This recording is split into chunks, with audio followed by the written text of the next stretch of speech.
Welcome into Sportsmemo's betting podcast, the NFL opening line report with Teddy Covers, NFL playoff edition here. Teddy, welcome in. How you doing this morning? I'm doing pretty good, Drew. We had a good weekend for the clients. That's always good to come in on a Monday and say, hey, I did my job. That's the goal, is to make money week in, week out. Unfortunately, it doesn't always work out that way, but this past weekend was a pretty good one. The NFL was a real good one. So second straight year I've been able to sweep on wild card weekend. So now I had to be lucky, but I got no complaints about being a little bit lucky. We'll talk about that when we talk about the Texans and Bills. What a crazy game that was. Where I mean, literally, I'm like, describe this game in 4 words, and Houston minus 2.5. I'm like, dead, live, winner. Don't, because you're completely dead in that game. I mean, I did not expect the Texans to do what they did in the fourth quarter and come back. When you're down by 16 points late in the third quarter, and you're laying in a playoff game, you don't expect to win those. And then they came all the way back and hit the 2-point conversion to get the cover, and then like, yes, and then Allen gets sacked. You're like, winner, and you're like, oh, not so fast, So yeah, but obviously got there in overtime, and then Tennessee was the right side. I know I thought the Patriots were very fadeable, and they were. So it was a good weekend overall for the clients. The NBA's been pretty good as well of late. So we'll see if we can keep it rolling into the coming week. NBA's been pretty good is maybe an understatement here, Teddy. 80% in the NBA since Christmas. You're 78% in the NFL the last 4 weeks. And, of course, over the last 5 years, hitting 56% in the NFL. But like you like to say, Teddy, that is all in the past. It's what can you do for me in the future? And that's what we're going to try to do on this podcast. This is the opening line report here with Teddy Covers. We got 8 teams left, the divisional round in the NFL playoffs. That's it. Just 8 teams left. We're going to go top to bottom here. 301, 302, the first game up, the afternoon game on Saturday. It's Minnesota at San Francisco, Teddy. I'll throw it over to you. We're seeing 44.5 being the total, 6.5 right now, San Francisco laying at home. Okay, so normally during the regular season, we have look-ahead lines to talk about. Obviously, here in the postseason, we have no look-ahead lines to consider for these teams in these games. That being said, I do have my pure power rating number, and I don't make any bets in the postseason based on my pure power rating numbers. I just give them out here on the show. So just an example, as an illustration of where the number is and where the markets are and what my and I don't make significant adjustments to my power. I generally don't make significant adjustments, barring injury, to my power ratings once the postseason begins. A team is what a team is going to be priced the way they're priced, in my opinion. So no look headline. My powering number for this game was San Fran -7, and the markets. There were some 7s last night. They all got taken out down to 6.5. And now we're seeing some uptick again this morning. It's really, I'll call this line 6 3/4 right now. Maybe not. It's still 6.5. But there are signs that it could go back to 7. I wouldn't be shocked if this line goes back to 7. If you like San Fran, I don't think it's going to hurt you one iota to lay 6.5 now, as opposed to waiting to see what this line is going to do. I don't think this line is going way down, and 7 is the key number, in this point spread range. So if you like San Francisco, if this is a Monday bet, you make this bet now. You don't delay. If you like Minnesota, I think you can wait. Again, you can grab a 7 now if you like. There are a handful of 7s up there, not many, but a handful. And the markets appear to be moving after that initial move towards the Vikings yesterday. They appear to be moving back to San Fran this morning. So if you like the Vikings here, maybe you wait. Now, we're going to do some talk about strength of schedule on this show. I know we have some questions to answer at the end of the podcast, but I wanted to go through my strength of schedule numbers for these teams throughout the course of the regular season. I'm not worried about the stagger numbers. We'll talk about those later. But my strength schedules have these two teams basically even.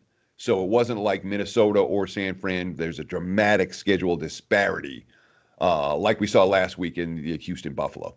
There was a dramatic schedule disparity and a pretty big one in Tennessee, New England as well, where the Titans had faced the much tougher slate and the Patriots had faced the 32nd ranked, my 32nd ranked schedule, the single weekend schedule in the NFL. to get there. In this instance, I'm not seeing a ton in terms of my numbers for strength of schedule disparity at all between these two squads. So there's no bet you're going to make based on that. Impressive win for the Vikings. That was impressive in a couple of different ways. And yet at the same time, a fourth quarter lead, a double-digit fourth quarter lead they can't hold. If New Orleans manages their clock correctly, perhaps Minnesota isn't here right now. And for as much success they had offensively, the concerns remain about that Vikings defense and their ability against the better offenses that they'll face. Now, Zimmer, heck of an underdog coach. And for all the regular season success San Fran has had, there's a feeling, and I think there's a legit feeling in the market that the 49ers are a bit of an interloper. They haven't proved anything yet. All they've done is had a good regular season, a team with no postseason track record, a quarterback with no postseason track record, et cetera, et cetera. Cousins got the monkey off his back yesterday. Garoppolo doesn't have a monkey off his back yet in terms of a playoff win.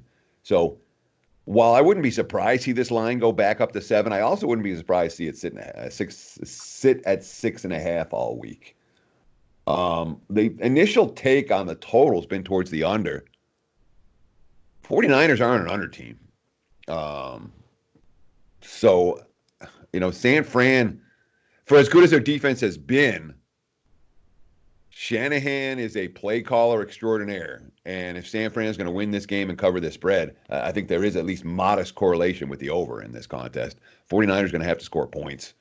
So for whatever that's worth, total-wise, again, we've seen a slight indicators towards the under early, but I'm not convinced that's the way the broader markets are going to move. 45, it looks like it's sitting here right now. 44.5's out there. I don't see a big move in the total early in the week. All right, Teddy, and we're not. Are we doodly ooping this 6.5 to 7 here? Or? And so I didn't have any doodly oops, and this one's probably worth a doodly oop. Yeah, it should be. Because if you like the 49ers, you play the 6.5 today. Yeah, let's get that doodly oop out. You got it? Doodly oop? Doodly oop? You got to sing it. Doodly oop, doodly oop, doodly oop. Yeah, 49ers. But normally I like to doodly oop when I'm convinced the line is going to move, and I'm not convinced this line. It could well sit at 6.5. So it's a doodly oop with an asterisk here. I don't think the line is going down any further. There's a chance it goes up. There's a chance it just sits here. All right. Well, we only got 4 games. So the one with the, I guess according to Teddy, with the 6.5 maybe not lasting too much longer here. San Francisco and Minnesota leading us off on Saturday. We got the Saturday night primetime matchup here, 8:15 Eastern, 5:15 Pacific kick, Teddy. 303, 304, the rotation numbers. Tennessee at Baltimore. We're seeing the Ravens heavily favored here, 8.5 or 9 at home, 47 being the total, Teddy. And the early money's come for Tennessee. This was 9.5 across the board last night. There were even a couple of 10s out there last night. Now it's pretty much 9s and 8.5. And again, we're not talking about the key number here at 9.5 versus 8.5 versus 9. It's not a emergency betting alert situation, and I'm not convinced necessarily the money will continue to show for Tennessee. That said, if you like the Titans and you missed the 9.5, you might want to grab the 9 today because that early money has come for Tennessee. And Baltimore, again, Ravens don't have they have plenty of playoff experience. Lamar Jackson doesn't. He had one playoff start last year and it was ugly. And I remember that game. I had the Chargers in Baltimore, and I went back and looked at the box score. I'm like, no, this wasn't it.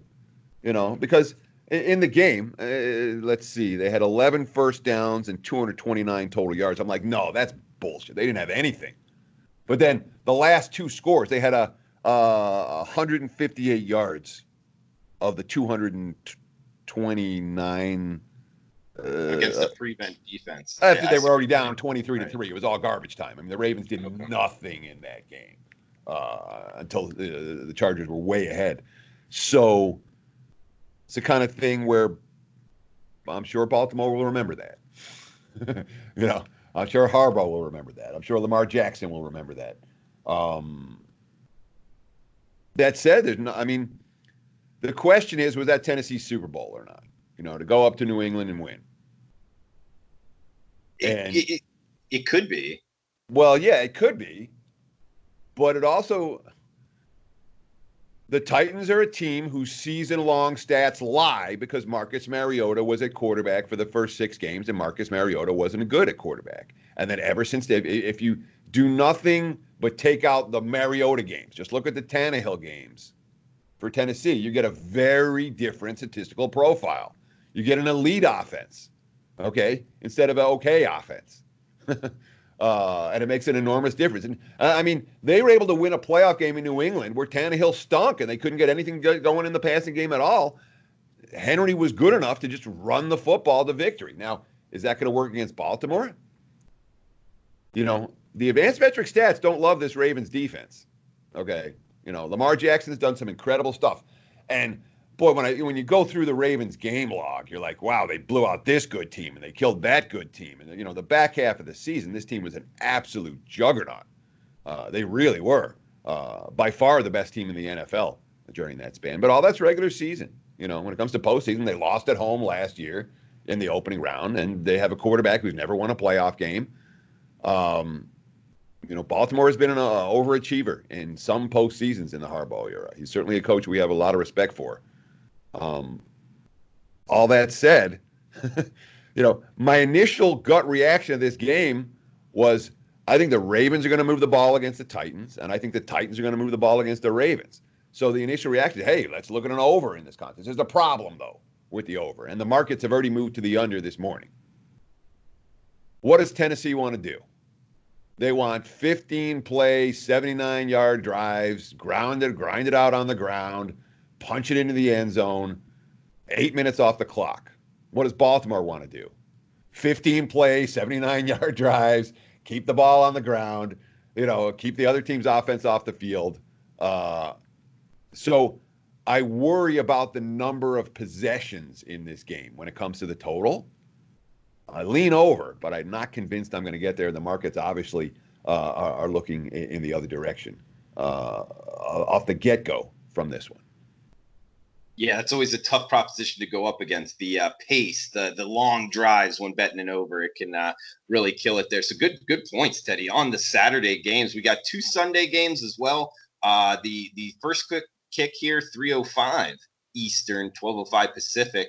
3:05, 3:06 Houston at Kansas City. We're seeing the Chiefs now, Teddy, 9.5-point favorites. There is a couple tens out there. So the largest point spread of the weekend as of now. There's a couple in this range, though. 50.5 being the total. We got Houston. We got Kansas City, Teddy, in Arrowhead. What are you thinking? Yeah, I mean, Tennessee, Baltimore, Houston, KC. I mean, they're you know, or 9.5, 10 versus 9s right now. But that could easily flip. You know, both AFC favorites have attracted, you know, more than a relatively high point spreads. Those are the 2 highest power rating teams, along with San Francisco, remaining in the NFL. And I'm not sure, did I give that? So my power rating number, Minnesota, San Fran was 7. Tennessee, Baltimore was Baltimore 10. My power rating number for this game, Houston, KC, is KC minus 10. But again, I'm not making any numbers based on power ratings. And boy, I'm kind of bummed out here. It's bet on versus bet on. The winner of this game is going to the Super Bowl out of the AFC. Okay, they're gonna. That's the winner of this game is going to the Super Bowl out of the AFC. Done. That's my statement, which isn't that great of a statement. It all means that to beat the Titans Ravens winner. But I believe in both of these teams, and from a strength of schedule standpoint, these 2 teams face are the 2 toughest teams remaining, the 2 most battle-tested teams remaining based on my numbers. With the Houston having played 11 playoffs, now 12 after beating the Bills. You know, no team played more 500 foes, 500 or better foes in the postseason than the Texans did this year. And initially, I do all 12. I just do the 12 playoff teams, and I go back and do the rest of them. So I went back and did the rest of them over the weekend. And the Texans faced my single toughest schedule for anybody in the NFL this year. Right there with Atlanta and Carolina is facing the really brutal slates. So it's rare that you see playoff teams like that. And a team that absolutely stole a win. You know, Buffalo was a better team for the majority of that game, and the Texans made some plays, and Deshaun Watson made some plays, and maybe they get Will Fuller back this week, which changes up that offense. It's a Chiefs defense that, this is a fascinating total sitting at 50. Defensively, down the stretch, Kansas City wasn't okay. They were good. Okay. And we keep thinking about Patrick Mahomes. The Chiefs defense was and the pass rush was there. And it made an enormous difference down the stretch. And they didn't face a lot of offensive juggernauts. And Houston is certainly, when Fuller is healthy, that offense is as dynamic as any in football. And Watson avoids sacks and he avoids pressure. Might not be the optimal spot to lay a price with KC, but I always go back and look at how do teams do off the bye, how they do week one, how they do off the bye, how do the coaches do with extra time to repair, and Harbaugh's bet on with extra time to repair big time. So is Andy Reid. So I don't know that I'm going to get there with Houston, and the other thing about the Chiefs, battle tested from a strength of schedule standpoint, facing the opponents at the times that they did. Kansas City is second among remaining teams in the playoff after Houston. So I have the two most battle tested teams facing each other this week. And that matters to me. I don't know that I'm going to rush to step in front of either one of these squads. Great stuff, Teddy. And I got some questions, but I'm going to save them towards the end here because we do have some questions from Twitter as well, guys. We appreciate all the feedback about the show. NFL opening line report each and every Monday throughout the Super Bowl. We'll be doing this with Teddy Covers. Follow Teddy on Twitter at Teddy_covers. Myself on Twitter at Drew Martin Betts. Feel free to throw out any questions you have for us. We'll answer them on the podcast. And Teddy right now is hot in multiple sports. NFL, the last 4 weeks, he's hitting 78%. He's also hitting 80% in the NBA since Christmas. Of course, last year in NFL and college football, he hit 58% in both sports combined. Guys, he's seeing it well on the gridiron. So check him out, sportsmemo.com. It's also $9 Monday. If you're listening to this on Monday, every play on the board is discounted to just $9 each and every Monday at sportsmemo.com. So we'll get to the questions after the last game on the board for the divisional weekend NFL playoffs opening line report podcast. We got 6:40 Eastern kick here, 3:40 Pacific, 3:07, 3:08, Teddy. Seattle at Green Bay. We got the Packers laying 4 in Lambeau, 45.5 or 46 being the posted total as we speak right now, Teddy. Yeah, my powering number here is only 3. That being said, if I'm playing this game, it would be Green Bay, even though the number is higher. Like I said, in the postseason, it's not about my powering numbers. I'm not making bets, and especially, a 1-point difference. Even in a key number, that's not a situation where I'm going to, oh my God, I can't possibly play the favorite in this situation. I can, and I may. Green Bay certainly on the short list in this one, even though my number's 3. When it comes to the teams that are remaining, strength of schedule stuff, Baltimore second to lowest, and Seattle's lowest. And again, last week, we're talking about the Sagarin numbers, and the Sagarin numbers had Seattle having faced the toughest schedule in the NFL. My numbers didn't show that. Based on the opponent, my powering number on the opponents, the week the game was played, meaning, when you placed the Lions, did you get Matthew Stafford or did you get David Blau? When you faced Carolina, did you get Cam Newton or did you get Will Grier? When you faced the Jags, did you get them with the Minshew mania when they were winning games and had some momentum? Or did you get them at the end of the season when they were just collapsing, and getting crushed every game? That matters to me when it comes to strength of schedule. It's not just the opponents you faced. It's how good they were when you faced them. And Seattle's strength of schedule is, with Baltimore, the lowest remaining. And you have a Seahawks team, again, think of what they've been through the last 3 weeks. This down-to-the-wire game with Arizona where Arizona beats them at home. And then a down-to-the-wire game with San Fran. That was intense, and San Fran beats them as well. And then, you have this crazy game in Philly last week. There wasn't a lot to like from the Seahawks in that game other than that the Eagles couldn't do a whole lot. The Eagles couldn't find the end zone. I've got my concerns about the Seahawks moving forward. They're still riddled with injuries. And the Packers have just been sitting there, a team that hasn't gotten respect in the markets. The veteran quarterbacks are gone. The Brady is gone. Breeze is gone. Rodgers is the biggest name remaining. My initial lean is definitely towards Green Bay minus. They face a tougher slate, and I worry about the spot for Seattle. They've been through, they've been through a lot in the last month, and if the Seahawks hang tough in this one, I give them all the credit. And Pete Carroll's really tough to bet against on the road, and the Seahawks are tough to bet against in the playoffs. And all they've done is win games and cover games like this all year. I still lean Green Bay. All right, leaning Green Bay in the finale. We got the questions coming up, and guys, we also got a special coupon code for this podcast. Teddy 199 at checkout for his 30-day all access package. We'll give it to you for a huge discount, $150 off. Teddy 199 at checkout. You'll get his next 30 days all access package at sportsmemo.com. That's the next month of action for under $200. Huge discount there at sportsmemo.com.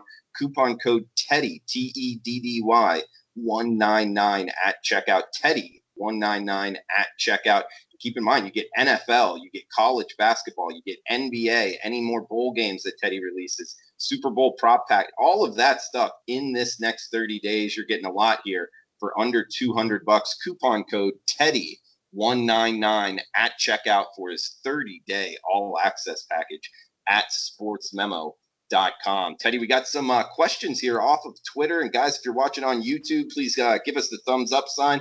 Feel free to leave any comments in the under the YouTube video there. Also, wherever you're downloading your podcast, you can find it Sports Memo Podcast here and at sportsmemo.com. But question from Aaron Williams, Teddy, on Twitter. Question for Teddy Covers. Which post-game stats provide the best betting insight when you're doing post-game analysis? Do you use drive charts? And if so, why? Aaron Williams, how are you, buddy? I haven't seen you in years. I've enjoyed Aaron's company. Real good guy and a good follow on Twitter. Thanks for the question. The number one stat for me is always going to be yards per play. Yards per play offense, yards per play defense. That's going to give you a pretty decent assessment of how good an offense and how good a defense has been or how they performed. I'm always interested in turnover stats. I'm always interested in red zone stats. I'm always interested in third and fourth down efficiency stats. Those all stand out to me and something I look at on a week in, week out basis. I am not a drive chart guy. I do go through the play-by-play of every game, but I also watch just about every game. So I'm going through to refresh memory. Could they move the football consistently? Couldn't they move the football consistently? I make my numbers by hand. I'm not sticking in data and having it spit out a formula, a formulaic response. That's the way the broader markets have moved over the last 20 years. As everything's automated, I like to do my stuff, the old pencil and paper way, and it's paid off for me. So I don't spend a lot of time worrying about some of the advanced metrics that the markets spend a lot of time worrying about. But drive charts, and again, I don't look at I go through the play-by-play more than I worry about the average length of drives and where the average drive started and all that sort of thing. That doesn't move the needle for me all that much. All right, good stuff, Teddy. We also got a question from Jose. Which point spread will Teddy tease? ? Hey, Jose, how are you today? I appreciate the question. And look, if you're teasing this week, there's two there's really only two choices. You're supposed to tease Baltimore down. You're supposed to tease Kansas City down. That's where you're crossing. You're getting all the key numbers, 3, 4, 6, and 7. You need a 7-point teaser to do it, but that's the tease this week. That's the basic math, basic strategy teaser this week would be Baltimore and Kansas City. Not teasing them up, not teasing the dogs up, but teasing the favorites down to below a field goal. San Fran, Minnesota doesn't fit into that. Seattle, Green Bay doesn't fit into that. So the two-teamer would be Baltimore and KC teased. I'm not going to make that bet myself, for what it's worth. All right, Teddy, some more questions here. And then we got Chris Bamford here on Twitter. Chris Bamford, thanks for the question. The Sagarin strength of schedule system went 2-0 this past week. I am thinking the system will apply to Seattle again this week. Number 1 versus number 25. Speaking of strength of schedule here, Teddy, can you confirm and any thoughts? So the strength of schedule system is a 1-week system. It works for wild card round. Okay. Good point. And it has not worked historically past the wild card round. And I can't tell you why it was worked wild card round and not the other week. I can give you the strength of schedule numbers for every team remaining based on the Sagarin numbers. And I also took the liberty, and I apologize, I prepared for your question. I took the liberty of quantifying my 8 teams remaining, or the 8 teams remaining, and where they are in my numbers. So first, I'll give you the Sagarin. Sagarin has Seattle having faced the toughest schedule in the NFL. Again, my numbers have the Seahawks as the weakest schedule remaining. Sagarin has them as the toughest. So there's a huge disparity between my Seattle number and the Sagarin Seattle number. Seattle's the toughest. Houston at 7. They're the only other team in the top 10. KC at 15 in terms of strength of schedule. And those are the only 3 teams in the top half. Then San Fran's at 17. I got Tennessee at 23, Minnesota 24. Baltimore 22, Tennessee 23, Minnesota 24, Green Bay 26. So based on the Sagarin numbers, Seattle would be a clear choice at Green Bay, but that is a wild card trend, wild card round trend. Now, let me give you my numbers because they're very different. I broke them down into quartiles, or really into four categories. All right. 2 teams that have faced legitimately tough schedules, Houston and Kansas City. Those are the top quartile. Bottom quartile, 2 teams that have faced relatively weak schedules. That would be Baltimore and Seattle. Slightly better than Baltimore and Seattle is Minnesota, but they're below the other teams. But they're a tougher schedule than Baltimore and Seattle. And then 3 teams that are, I call, middle of the pack, were San Fran, Tennessee, and Green Bay. So based on my numbers, Houston and KC would be bet on, Baltimore and Seattle would be bet against, and the 4 in the middle are the 4 in the middle. Good question. Thanks for asking. Yeah, really good question, Teddy. And I guess a follow-up to that, Sagarin having Seattle number 1 and you having them as, I guess, number 8, and talking about just the 8 teams left in the NFL as we speak. That's very surprising to see your numbers that far off from Sagarin. Have you seen that a bunch in the past? I have not. And I haven't. And some of it is again, I discount the Week 17 game, and they played Seattle, San Fran Week 17. And that is a way discounted of mine. So that's part of it. But that's not all of it. That's only a piece of it. Seattle faced a lot of right teams at the right time this year.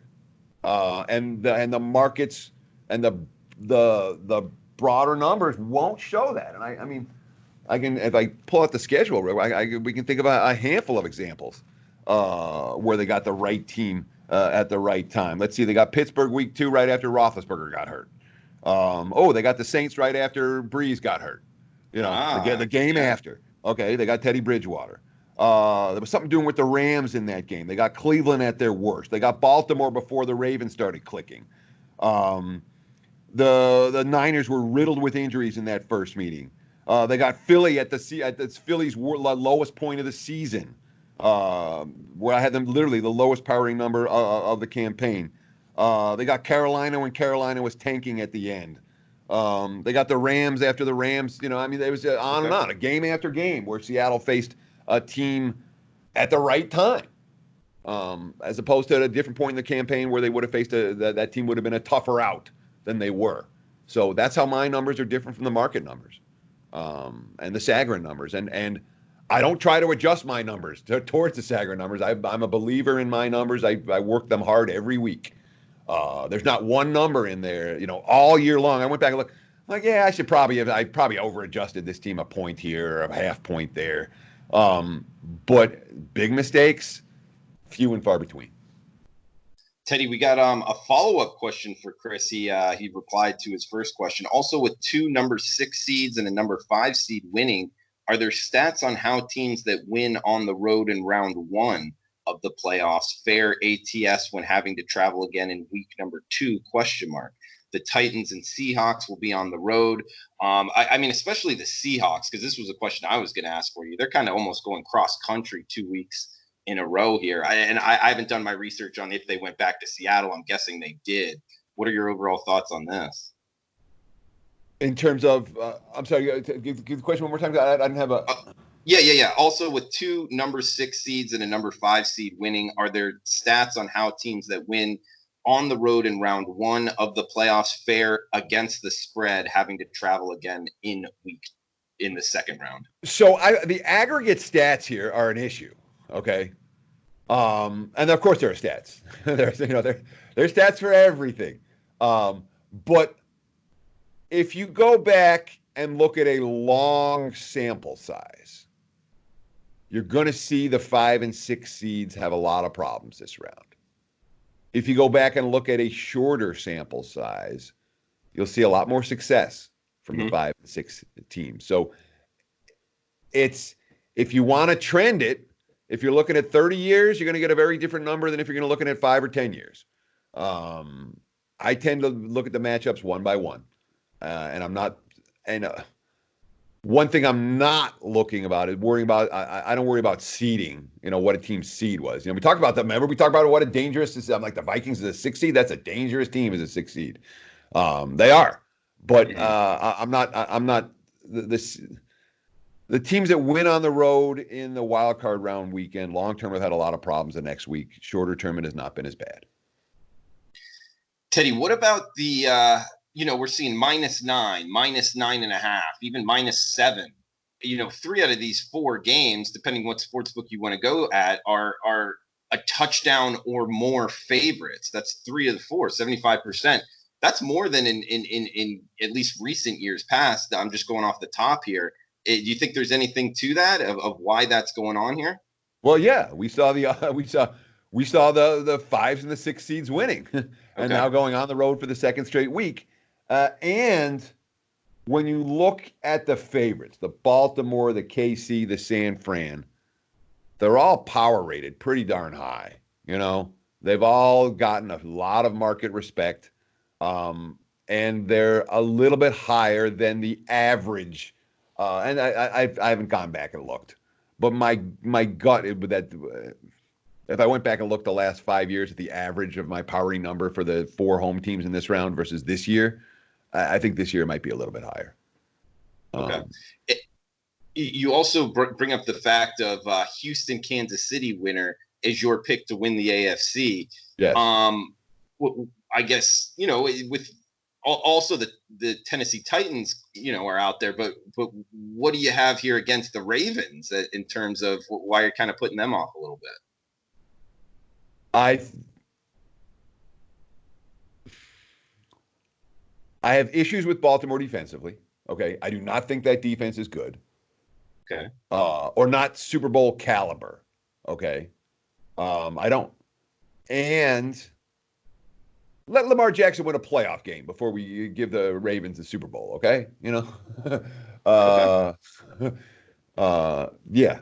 So it's not, there's not a ton of anti-Baltimore sentiment. I just think I've seen Patrick Mahomes play well in the postseason. I've never seen Lamar Jackson play well in the postseason. Okay. I've seen Deshaun Watson play well in the postseason. I've never seen Lamar Jackson play well in the postseason. 2 teams that have been around in the postseason in recent years versus a squad that hasn't. And that matters.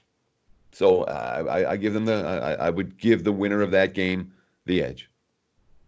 It absolutely matters. He's Teddy Covers. Follow him on Twitter at Teddy_Covers. Guys, the coupon code for this podcast, Teddy199 at checkout for his 30-day all access. You'll get every play and every sport he's handicapping for under $200 for the next 30 days, 30-day all access at sportsmemo.com, including NFL, Super Bowl props package, any more college football he releases, college basketball, NBA, all for under $200 using the coupon code Teddy199 at checkout. Teddy, throw it back over to you, man. Great podcast here for the divisional round. Anything else you want to throw out before we shut this down?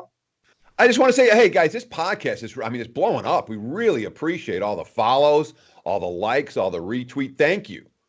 Legitimately and genuinely, thank you. That said, keep doing it. Please. We're trying to grow this, and there's so much bad sports betting content out there. The more we can do to promote good sports betting content, I think it helps all of us. So thank you.